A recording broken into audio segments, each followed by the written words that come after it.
Hey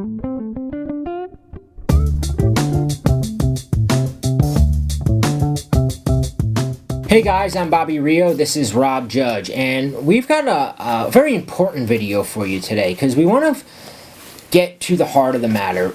Both of us have been coaching, dating, and attraction advice for about 7-8 years now. And one of the things that we always get from guys is, well, like, how do I make a girl really like me? How do I get her to fall in love with me? And what I want to challenge you to do right now as you're watching this is I want you and us together to reverse engineer this idea of getting someone to fall in love with you, because I think by doing that, you're going to get to see how it actually happens. And when you know how it happens, it's a lot easier to know what you need to do, what steps you need to take on the other person. So what I want you to think about right now is the last time that you really fell for a girl, like where you started to get obsessed with her, where you started like knowing like, oh shit, I think I'm in love with this girl, like I have feelings for her, and like you can't, what is it? Like, what was the sign? Like, when did you know? The sign that 90% of guys and 95% of women first realize that they're in love with someone is when they can't stop thinking about them. When they find themselves talking about them to their friends. Yeah, and that's a thing. I mean, Bobby and I coach a lot of guys, and a lot of these guys, when they come into these coaching calls, they come into a coaching session, or even if they come on a live program, a lot of the times they're there because they're motivated by one girl. By it's one girl they can't get out of their mind. And to think about how much effort and how much just time and energy they're putting into that one girl, if they're coming on, they're coming to us to get coaching on that. And I'm sure, and again, I totally sympathize with those guys because I was there too. There have been girls, and I think love is a strong word. Some guys, I mean, again, we can define it however we want, but sometimes it's just this infatuation where you just want to know. We're just thinking about her all the time. You just find yourself constantly just, like the thought of her, just like you can't go on with your day unless you're thinking about her. Like every moment you're like checking your phone, you're slipping your name into conversations, even talking to people who didn't even, I remember like one time, like when I was like fully like infatuated with a girl, I was like crossing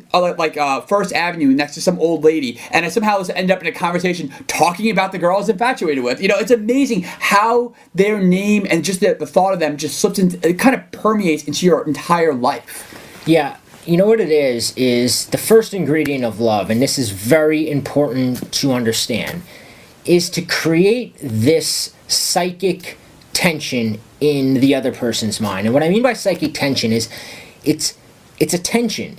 So much that the only way to relieve it is to want to see the person, because you're thinking about them, you're talking about them, you're playing conversations in your mind, you're analyzing them, you're possibly on Google going, what did it mean when she, or you're on a dating forum going, she sent me this text, what do you think it means? Or like, that is psychic tension, and that's the first ingredient in love. Now, here's the kicker. Here's the kick in the balls.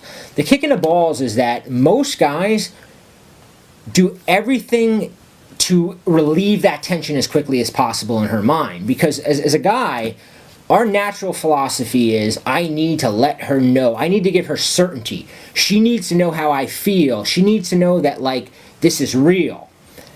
And we do things like being super available, for instance. Like, we're afraid if she asks us to hang out, we're afraid to say, no, I can't hang out this weekend because it's going to put doubt in her mind, right? We're afraid that if we don't text her back right away, it's going to put doubt in her mind.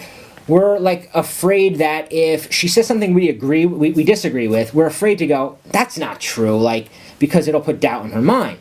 But here's the kicker. That doubt is what she needs, because that doubt gives her things to think about. And this is a writer-downer. If you can get a girl thinking about you when you're not around, you can make her fall in love with you. That is again, I mean, it's just such like wise words have never been spoken, because from like modern dating, that's the thing. It's that so much of love and infatuation and attraction happens when you're not even there. It's herself projecting an image. And again, I challenge you, think about a girl that maybe like you met her, you were just kind of like so-so on her, and then suddenly she did something, or there was some kind of uncertainty, or there's something you wanted to know more about her, and suddenly you could not stop thinking about this girl. I mean, I know myself, like there have been girls that when I first went on a couple dates with them, I was like, oh yeah, she's cool, she's all right. And then suddenly, because maybe she pulls back, and again, I've coached clients that have had girls do this to them, where suddenly they just encapsulate every thought in your mind, that you just cannot stop thinking about them, that that the amount of like mental space they occupy is just so astronomical, you can't help but fall in love with them. Yeah, it's like you talk yourself into it, because like most people think love is like this cause and effect thing. Like I'm gonna show her, I'm gonna take her out to a really nice dinner. It's gonna convince her that I love her, right? And then she's gonna fall in love with me because we're gonna be together. It's gonna be this romantic encounter. But where love occurs is when she's not with you, when she's at home replaying events, right? But the problem, like I said, is that most nice guys don't give her anything to replay. They give her this certainty. So she goes home, right? And now her attention, she's got nothing to think. She that was a really good date. But then some other guy comes along, and he's a mystery. He's a challenge. And now her attention goes to him. And you've got none of her attention. And you've probably been there. Have you ever gone on a date, right? And it was like the most amazing date in the world. You're like, oh, we connected, and this and that. And I just know she's the one. And she has to feel the same way because she was laughing at all my jokes. And we were making plans to hang out in the future. And then you text her, and a day goes by, 2 days go by, and then like that moment hits you in the stomach where you're like, what the hell? She's not responding. What went wrong, right? And I can tell you what went wrong, and it's that she had nothing to think about. Like me and before we filmed this video, we were talking, and it's like the movie, the ending to the movie was already revealed. She knew the ending to the movie. She knew what was going to happen next. And when a girl knows what happens next, she's got no motivation to continue watching the movie. I just have to like interrupt you for a moment, because I just have to tell a quick story. When I was like going out and meeting girls in Manhattan and kind of just doing this casual dating, it was crazy because I had a lot of dates that I thought went perfectly. When I went home, I was like, yes, got this in the bag. This girl really seems to like me. We had a great time. And when I went to go text them, it was like crickets, and I was like, what? I was like, I had so much fun. You were laughing, and everything was great, and you told me that you were gonna text me back, and nothing, just crickets. And then I remember there was a date one time I went out with this girl who I was actually really interested in, but just I made a lot of what I thought were mistakes. And by mistakes, I mean like, she would say something and I kind of disagree with her a little bit. I challenge her. I don't know. I was in a little bit of a testy mood. And I did a couple little things kind of accidentally. And when I went home, I wasn't totally confident that was the best date I'd ever been on. But then weirdly, this girl couldn't stop texting me. She was like chasing me. And again, this was a very attractive girl. This girl I really liked. And it actually worked to my advantage. And that's when I kind of realized maybe being like the super perfect gentleman, nice guy who's just agreeing with everything she says and trying to make her have the best time ever and show her exactly who I am, maybe it's not the best strategy. Maybe it's better to kind of like play my cards a little bit closer to the chest. Maybe it's a little bit smarter to kind of not reveal everything about myself. Kind of make her guess a little bit. Put her through.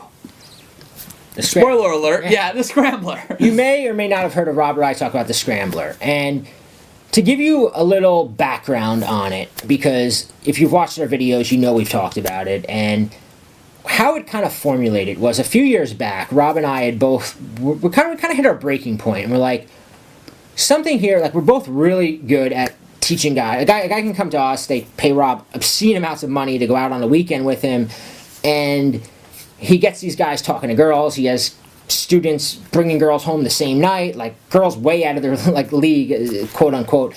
And yet the thing that his students struggled with, and things that I noticed was happening with my students as I got them better with flirting and conversation, was when they met that one girl they really wanted, shit just hit the fan. Like it just didn't work out. And what the two of us did is we sat there and we reverse engineered everything, starting at that point of, okay, we both know at this point that love comes when you're thinking about somebody when you're not around, right? So what can you do to get her thinking about you constantly when you're not around? Like, that's the end game. The end game is not, I'm going to show her how much I like her. It's, I'm going to do everything I can that leaves little breadcrumbs that when she's home lead back to me. Every thought leads back to me. And what we discovered was that there was a handful of weapons. And these weapons, when you they're like little time bombs that you plant when you're with her. Because now you're giving her things. It's a strategy. And some people say, oh, that's, you're manipulating, or you're being too calculating. Well, my thing is that if you go and you say, I'm going to buy a girl flowers, you're calculating. You're thinking, I'm buying her flowers because I want a certain result. Problem is, when you buy a girl flowers, you're not going to ever get that result that you want. When you do the things that we teach in the video below and in the Scrambler, you're doing the same thing. You're being just as calculated as buying her flowers or taking her out to a fancy dinner, except what you're doing actually gets you the results you want. When she's home, and when she's with her friends, and when she's at work, her mind is going to be like a magnet, and it's going to be continually drawn to you. So I suggest that you check out the video below, and we go into a little bit more detail. We talk about some of these weapons, the 4 horsemen of the chase. And that is the ultimate secret to getting a girl to fall in love with you. Write it down. If you can make a girl think about you when you're not around, you can make her fall in love with you. And then watch the video.